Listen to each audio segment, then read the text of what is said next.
ఆ పాలమూరు రంగారెడ్డి పథకంతోని మహబూబ్నగర్ జిల్లాలో దాదాపుగా 9 లక్షల ఎకరాల కోసం, రంగారెడ్డి జిల్లాలో 3.5 లక్షల ఎకరాల కోసం, నల్గొండ జిల్లాలో ఇంకొక 60,000 ఎకరాల కోసం, అంటే మొత్తం కలిపి దాదాపుగా 13 లక్షల ఎకరాల కోసం పాలమూరు రంగారెడ్డి అనే పథకాన్ని మనం పెట్టుకున్నాం. ఎట్లయితే ఉత్తర తెలంగాణలో కాళేశ్వరం ఉన్నదో దక్షిణ తెలంగాణలో మన పాలమూరుకు రంగారెడ్డికి నీళ్ళు రావాలంటే పాలమూరు రంగారెడ్డి పథకం రావాలని ఆలోచనతో మొదలుపెట్టినాం. కేసీఆర్ గారు మొన్న దిగిపోయే నాటికి 95% పనులు పాలమూరు రంగారెడ్డిలో అయిపోయినాయి.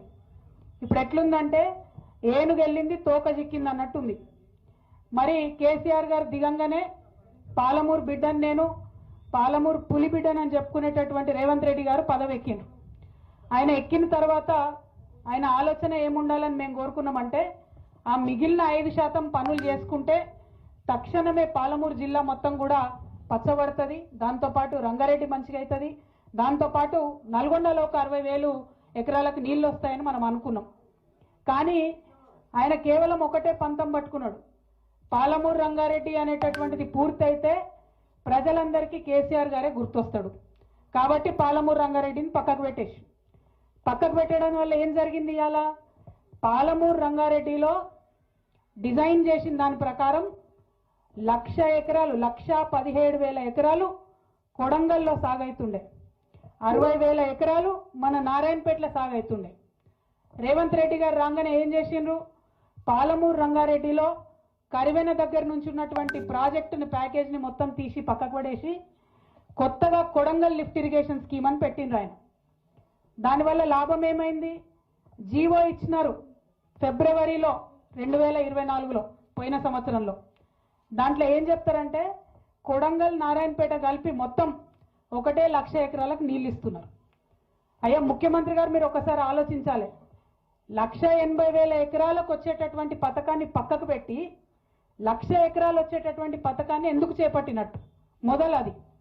రెండవది, ఈ కొడంగల్ లిఫ్ట్ ఇరిగేషన్ స్కీమ్ ఇప్పుడు ఏదైతే పెట్టినరో, ఎన్లయితే మన కాన్కుర్తి భూములు పోతున్నాయో దానికి స్టార్టింగ్ పాయింట్, ఒకవేళ ఇది కట్టే మాటనే అయితే దానికి స్టార్టింగ్ పాయింట్ నిజానికి జూరాలలో తీసుకోవాలి.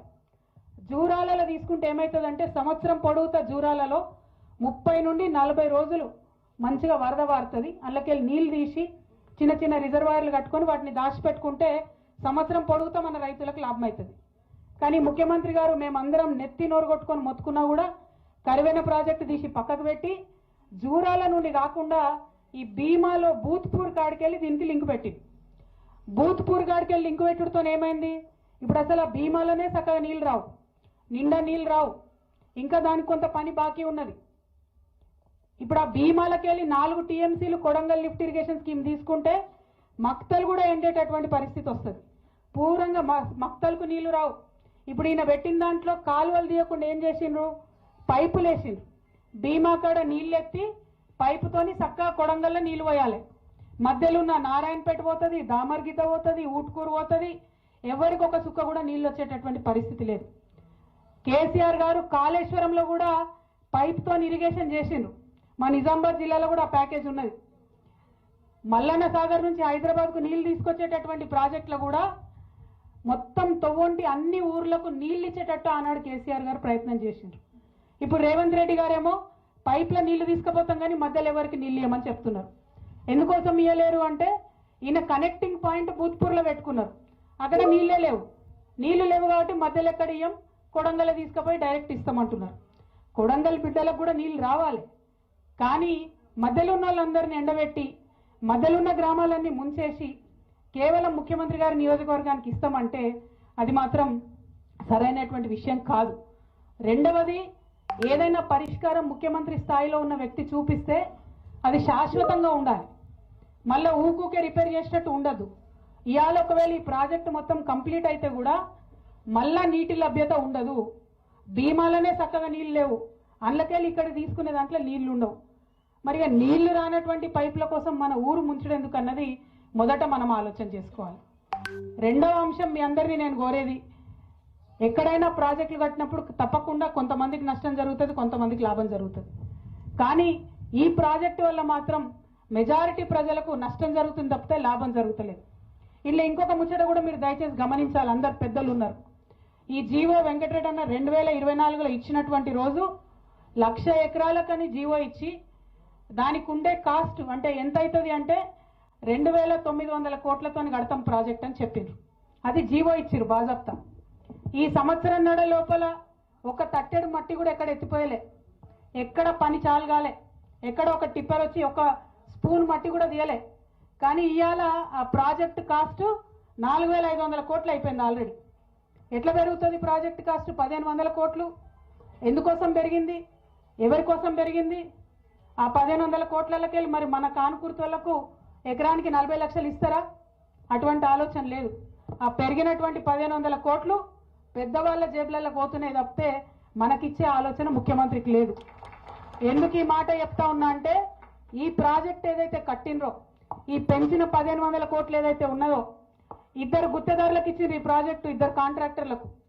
వాళ్ళిద్దరికి చెంచా మట్టి తీయకున్నా, తట్టెడు మట్టి ఎత్తకున్నా 600 కోట్ల రూపాయలు ముందే అడ్వాన్స్ ఇచ్చేసిరు వాళ్ళకు.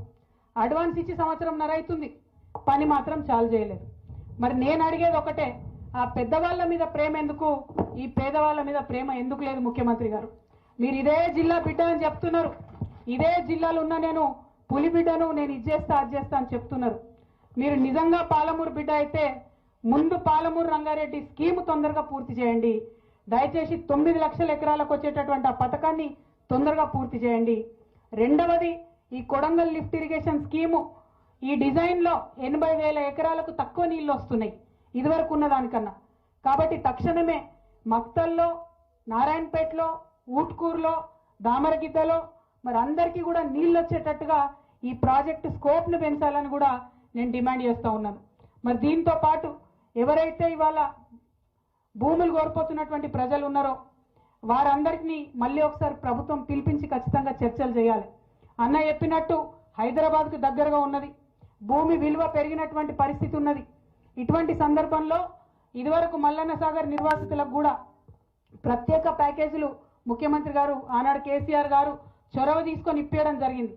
అదేవిధంగా ఇప్పుడు కూడా ఎకరానికి అన్నవాళ్ళు డిమాండ్ చేసినట్టు 35 నుండి 40 లక్షల రూపాయలు ఇస్తే అందరికి కూడా గిట్టుబాటు అయ్యేటటువంటి ఆస్కారం ఉంటుంది.